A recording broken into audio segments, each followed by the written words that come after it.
Support for Trail of History provided by Bragg Financial Advisors, providing portfolio management and comprehensive planning advice for high net worth clients and institutions, committed to our clients and to our community. BraggFinancial.com. This is a production of PBS Charlotte.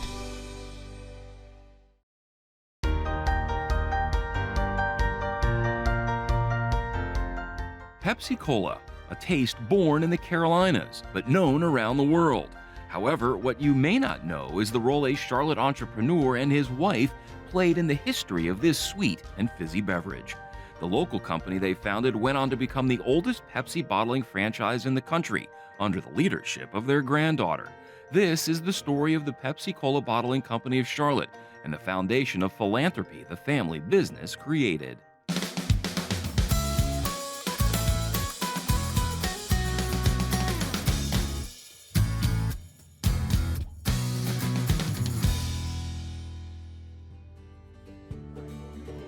Twice a month, you'll find Dale Halton right here at Myers Park Country Club, cards in hand, playing bridge. You're not printing more diamonds over there, are you? It's a friendly game amongst friends. Yeah, I think she's got it made. No, I don't. Dale is just as comfortable dealing cards as she once was making million-dollar deals as CEO and president of the Pepsi-Cola Bottling Company of Charlotte. The company started by her late grandparents, Henry and Sadie Fowler.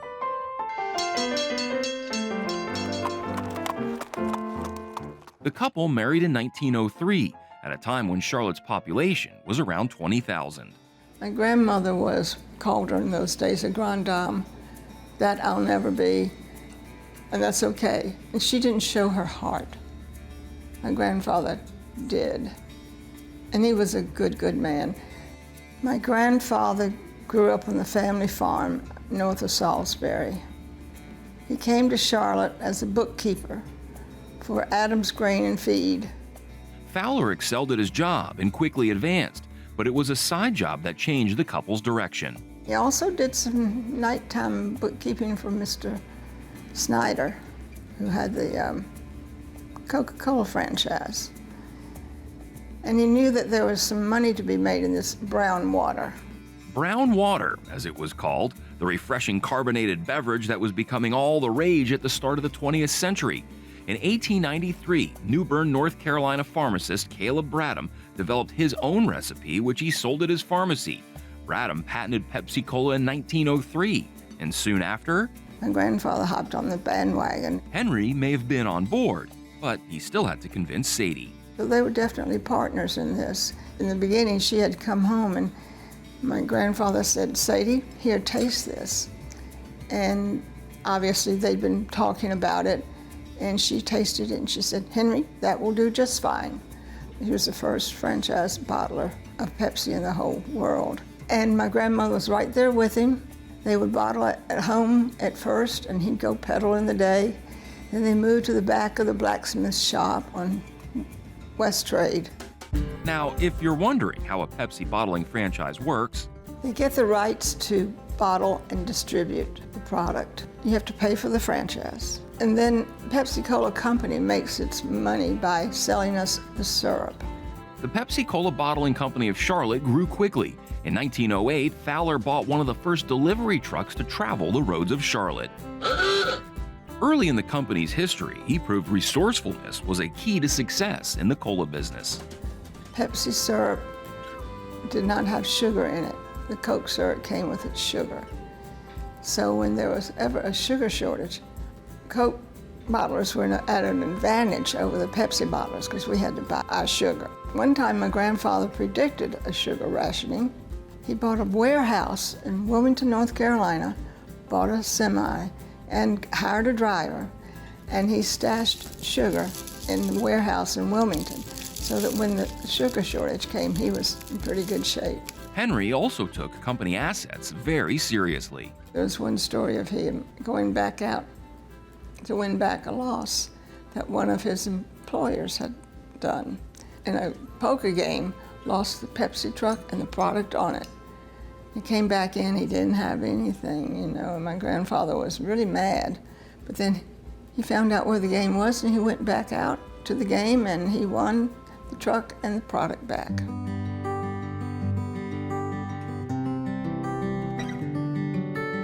But where the Fowlers shined most was with their employees. Meet Charlie Sullivan. I started at Pepsi in 1951. I had a first cousin from Paisley that went up there and got a job with Pepsi. Mr. Fowler called Ray Sullivan in one day and told him, said, if you get any more boys down there that works as hard as you do, go down there and get them and bring them up here. And so I went in and talked to Mr. Fowler, and he hired me at that time. Sullivan was only 16 years old when he started working for Henry, and by the age of 17, he had his own delivery route. And it was uptown, tough route, because you did not have elevators back then. You had to carry them up steps and everything. So that was a tough job. I worked that route for about 4 years, and then I went on another route. And I worked that route for 10 years, so I was on a route for a total of 14 years. Some may say that was a lot of responsibility for such a young man. Charlie, though, sees it differently. Well, I call it opportunity. It was opportunity to me because the more I sold, the more money I would make at the end of the day. Over the course of his career at the bottling company, he advanced through the ranks and retired as the vice president of sales and marketing. He says Fowler treated employees well, but the man had high expectations. Mr. Fowler, he believed in you working. He did not want you to stand around and laugh and talk. He believed in you working. But he was a good man to work for. He was involved in the business. He held his own sales meetings and all. And he had good management team below him. But he was still involved in the business. But if he did see someone standing around, well, let's just say that not even customers were safe from Fowler's all-business approach. And used to, if a customer run out of Pepsi, they could come down to the office at the plant and pick up Pepsi. Well, one morning, this man come in early to pick up some Pepsi. He got his Pepsis and everything, and he walked up into production. He just walked up in there just to see what was going on. And Mr. Fowler came out of his office, and this man was standing there. And Mr. Fowler didn't like people standing around. Mr. Fowler walked up to the man and fired him, and he wasn't even an employee. There was, however, one person who could always get Henry's attention. Miss Sadie, that was his wife. She used to come down on Tuesday and do the payroll. Now, when she come in, Mr. Fowler stayed in the office. And when she called him Henry, he did what Miss Sadie told him to do. He was very good to the employees. I've seen him fire a man one day, the next day he hired him back. Mr. Fowler had a heart of gold. You know, he believed in you, he believed in your family, and he wanted you to take care of that family too. He was always asking how your family was doing. These days, Phil Neely's happy place is out here on the golf course. It's a game that served him well during his career at the bottling company. Like Charlie Sullivan, Neely got an early start with the company, where he gained a reputation for being a hard worker, advancing from a helper on the delivery truck to actually driving a forklift. I started driving the forklift. Oh man, you talking about I love that. Now I loved it there. And Mr. Fowler, he sat there for hours watching me load trucks. And he told Mac, he said, Mac, that little boy can drive that lift. But things didn't always go smoothly. I come out of the plant, when I hit the bottom of that ramp, he leaped down and bam, and drinks went everywhere. Mr. Fowler was sitting in the chair. Oh Lord, he jumped up, shaking his stick. Mac, that little boy done tore up the place. According to Phil, Fowler was always willing to lend a hand. You just needed to know how to ask. Oh, back then, money was hard to come by. And I needed $100. So Mike told me, he said, ask Mr. Fowler, but ask for $200. And I asked him, I said, Mr. Fowler, I said, I'm in bad shape, sir. I need $200. He said, what are you gonna do with all that money? I said, well, Mr. Fowler, I got some bills I need to pay. He said, I let you have 100. That's what I needed, I know what. So he gave me the $100. Eventually, Neely started driving routes, delivering Pepsi. And after driving for more than a decade, Executive Vice President Dale Halton gave Neely his next opportunity. So he told me one day, I had been running that route now about 12 years. He said, "You getting old, Neely. I want you to come in here and I want you to go in sales." He said, "Your mouth too big to be on a truck. You need to be in sales." I said, "I can't do that." He said, "I'm gonna put you under my arms and I'm gonna keep you under my arms for 6 months. And if you don't like it, then I'll give you route back." I said, "I do." Neely excelled in sales and managed a small team working with schools and athletic programs. And you guessed it, making lots of deals out here on the golf course.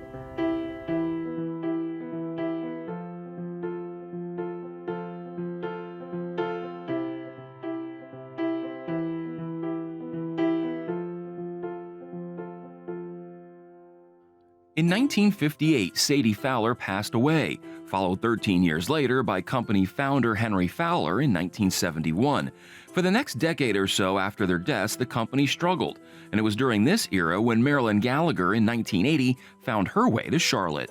My background was in human resources, and when I moved to Charlotte and I was looking for a job, and I got a job with Pepsi-Cola Bottling Company of Charlotte. With her background, she could easily see the issues facing the company. We had a tremendous turnover. We couldn't train anybody. The company, that we weren't making any money. We just had a lot of problems. But change was on the horizon. The Fowler's granddaughter took the helm as president and CEO. Dale Halton grew up around her grandfather's business and has fond childhood memories of spending time at the plant. Fascinating. I love the machinery and I love to watch it. I remember climbing on all the bags of sugar. I loved to climb. Give me a tree and I was up it.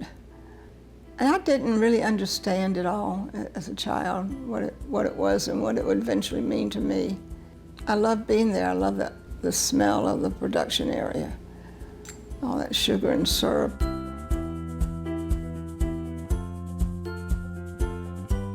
She never, though, imagined that someday she'd lead the family business.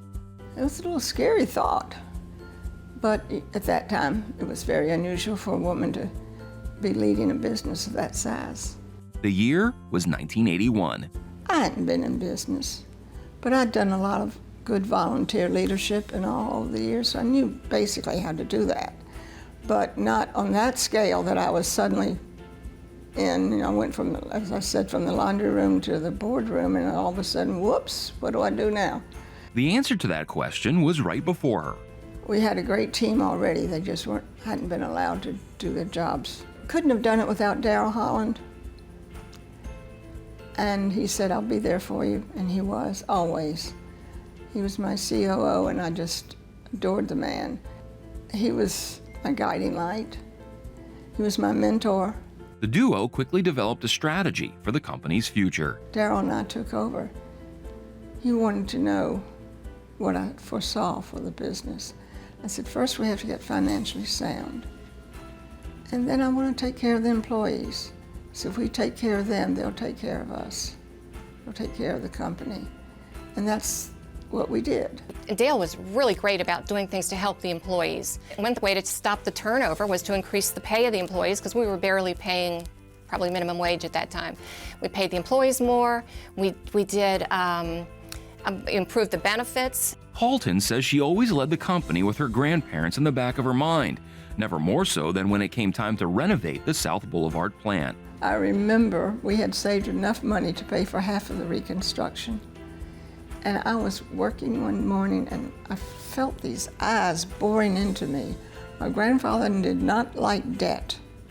And I looked up, and I'm sure he was looking down at me. I looked at that portrait and I said, "We saved enough money for half of it, and we'll pay for the other half quickly." And we paid it off in 3 years. She credits much of her success in business to remaining humble. I just felt like I'm no better than anyone else. I feel like I'm just an average person who has been lucky, and I try to represent the company in a good way and just do the best I could. Values passed down to the employees.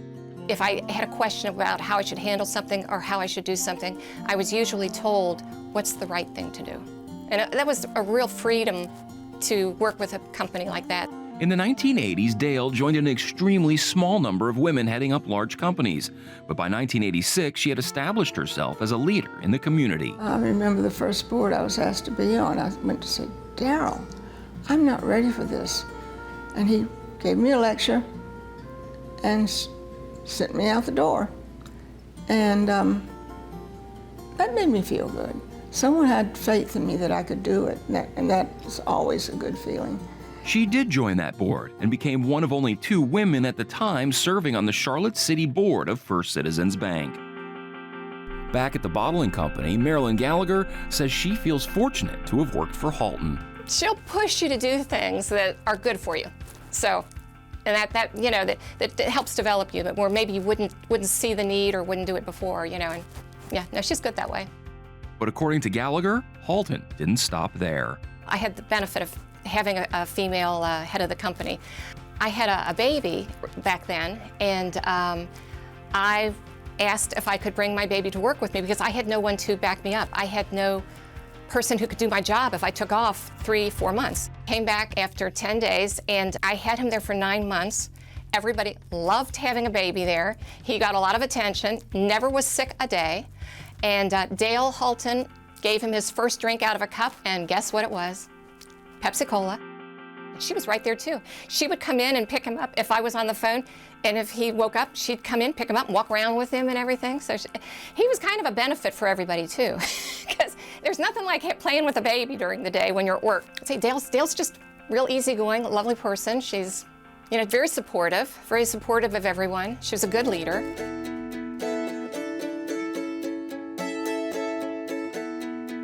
Halton's leadership went way beyond the walls of the Pepsi-Cola bottling company.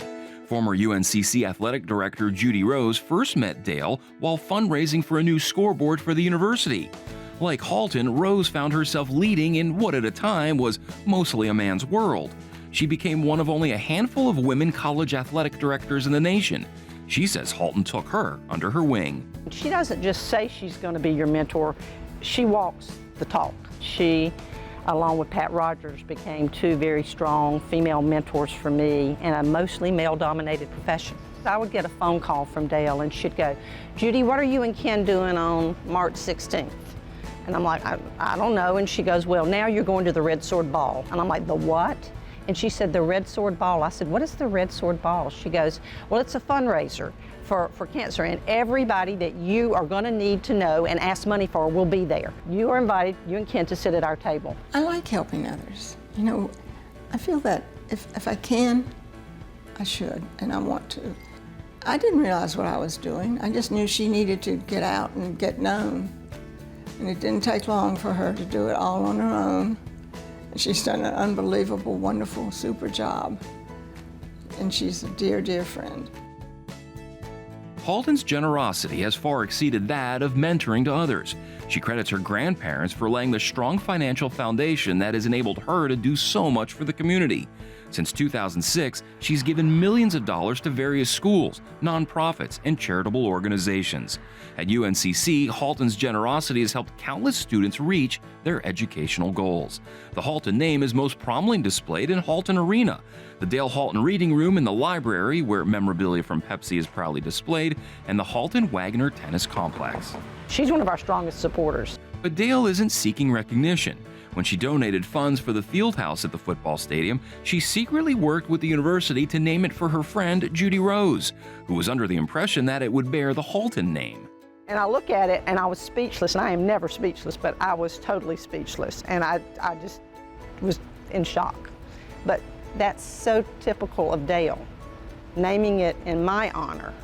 At Central Piedmont Community College's main campus, you'll find the 1,000-plus seat Dale F. Halton Theater, and in Huntersville, the recently opened Halton School. The school is specifically for children diagnosed with Asperger's and autism. Her heart is just always in the right place. I just feel like giving back is something that's just normal and natural, and it's just what I love doing. I am so thankful that I have the ability to give back and help the community and help people. And do good things for this part of our world.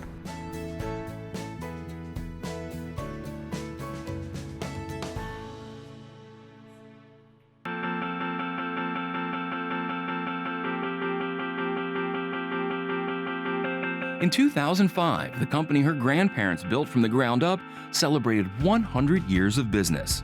We were the oldest Pepsi franchise, and we had a big party. One of the neat things we did for the employees, besides having them and their spouse there, Cirque du Soleil did a performance and everything. It was fabulous. Besides that, we had a special thing for the employees. We gave each employee $1,000 for every year of service. We had employees that had 40 years of service. That was pretty exciting. I mean, you should have seen the crowd go wild. But after a century of filling bottles of Pepsi, the time had come for Halton to sell the family business. So I sold, but cried over the whole process. I didn't realize how deep my feelings were for that business and for what my grandparents had started and left and enabled me to do for the employees, for the company, and in the franchise. When I sold, I just felt like I'd let them all down. They all came and gave me hugs and said, "It's okay, Miss Dale, we'll be all right." And the ones who left, some of them were waiting for me to retire. So some retired, and some got great jobs. At the time of the sale, there were nearly 400 employees at the Pepsi-Cola bottling company of Charlotte. There was a loyalty. And of course, in modern day times, you couldn't do some of the things that you used to, like a family business, but we did that as much as we could. And I think our employees felt that we were family.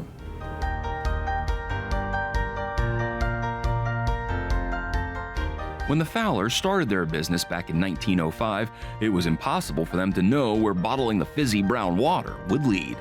It would be wonderful if the people in our franchise area knew about what a young couple started, totally entrepreneurs, a brand new field of business, and what they did and what they brought to this community and the legacy that they have left for me to give to help the community. They did this so that I am able to help others. I believe that the more you have, the more you ought to help.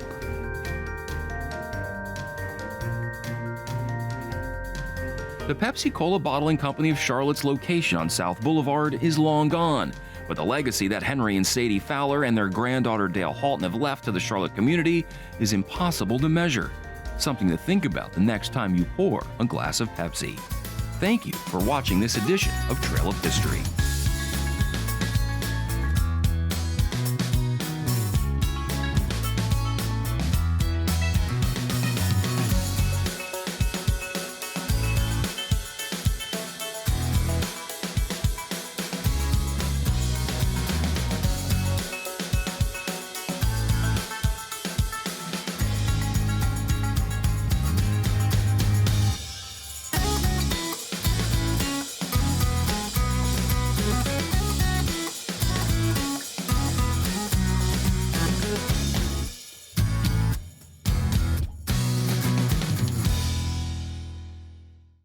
A production of PBS Charlotte.